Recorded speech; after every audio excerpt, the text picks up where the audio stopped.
Hey, what's up everyone? Welcome back to Rabbit and Red Reviews. I am Eric, and today's review, we'll be looking at Yellow Spot, 12-year-old single pot still Irish whiskey.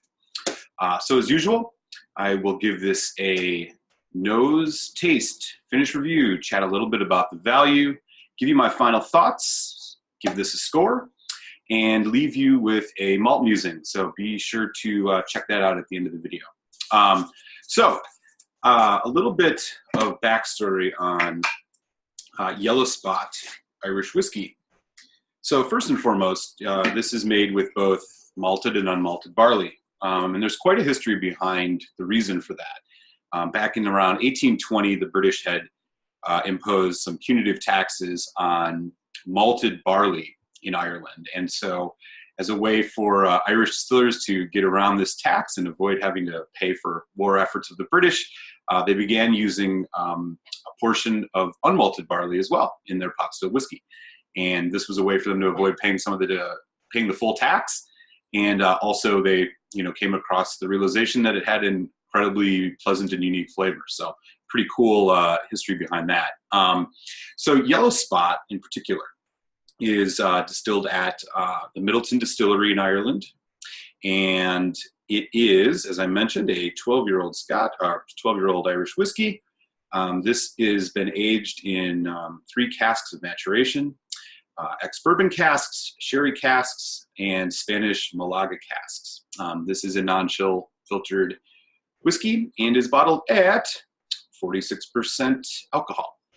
So the name Yellow Spot actually comes from an old, basically the way that the distillers used to mark their barrels back in the day. They also make a green spot. There's a red spot, which is just coming on the US market, which is a 15-year-old. Basically, the spots were a way for those distilling this to mark the barrels, indicating the age of the whiskey within it. So the yellow spot signified a 12-year-old. Okay, so let's get into this. Take a little look at the color here. Pretty nice looking stuff.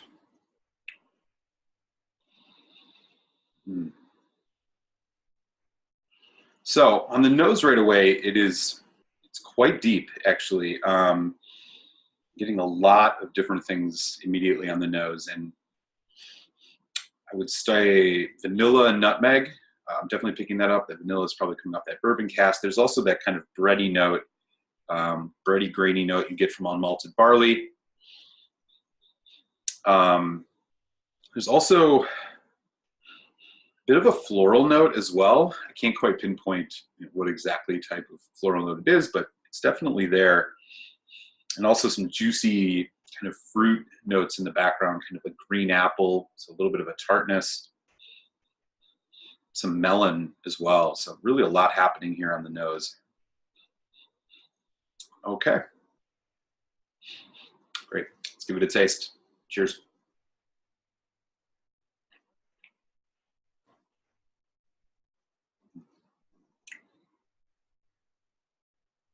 It's a gentle but full and mouth-coating arrival. As it develops, there's some complexities as it kind of slowly dries. That subtle nutmeg and some other baking spice notes are in there. The vanilla is still there, also getting kind of a warm toffee and a cocoa. There's a nuttiness to this as well. I don't know, maybe like walnut or almond, something like that. And yeah, some bright fruitiness. I want to say like banana, lemon, maybe a little bit of a, almost like, maybe like a hint of like a pineapple note, really kind of accenting the full body on this. Really, really, really good stuff already here on the taste of this. The finish, it's medium long, also quite complex. Being left with a nice balance, kind of sweet orange powdered sugar, a little bit of a sourness as well, tart apple, and a warm nutty spice. So a lot of dynamic notes coming off the finish on this, and It's a little slight bite to it as well. As I mentioned, this is bottled at 46%, but it does have a little bit of a bite to it. Now, this is really good stuff. Let's put a little water on this and see what happens.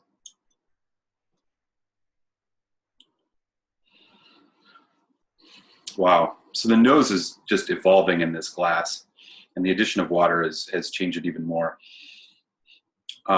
Picking up a bit more of that banana on the nose now. And yeah, the nuttiness still there. I think the influence of the Malaga and the Spanish sherry casks is kind of exerting itself. So getting a little bit of a darker fruit as well, and some of the chocolate kind of coming on the nose here. Wow. Another taste.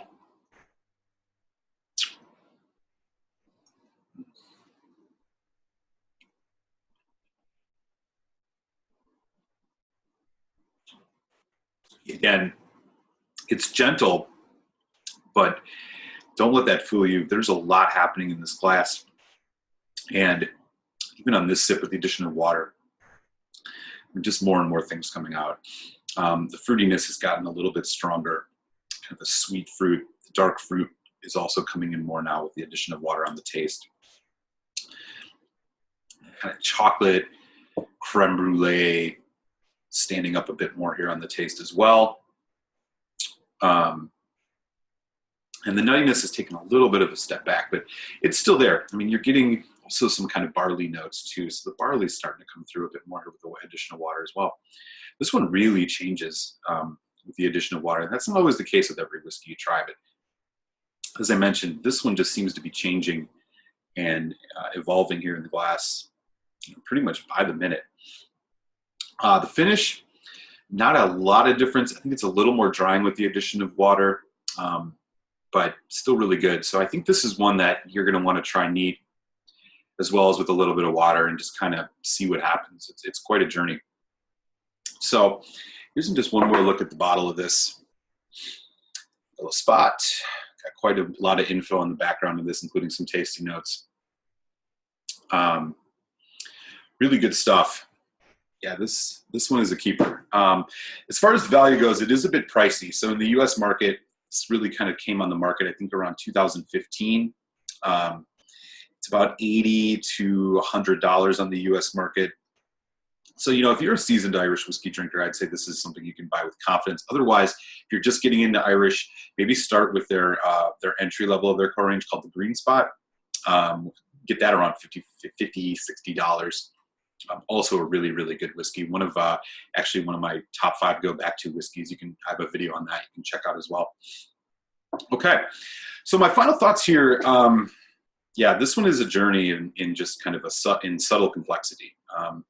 This is the kind of dram that kind of, beguiles the senses a little bit. And so, when you think about other notable single pot still Irish whiskeys like Redbreast, which are much more kind of forward with you, this one's a bit shy, but worth the time and the investment to kind of really get everything you can out of it. It's a much gentler and complex dram, I would say. But, with that, just straight up delicious. And really, like I mentioned, you're getting something a little different with almost every pour. So give it a few minutes to breathe in the glass, maybe even before sipping, and you can fully appreciate this Irish whiskey. Okay, so my score on this, I'm going to give this a 4.5 out of 5, which is a highly recommend buying a bottle. I can't say enough about this about Yellow Spot, and really excited to try the Red Spot once it's more readily available here in the U.S. market. It is April of 2019, so it's been slowly making its way on the market for the last couple months, but I'll definitely be grabbing a bottle of that and sharing a review of that one as well. Okay, so until next time, we will see you again here on Rabbit and Red Reviews. Cheers.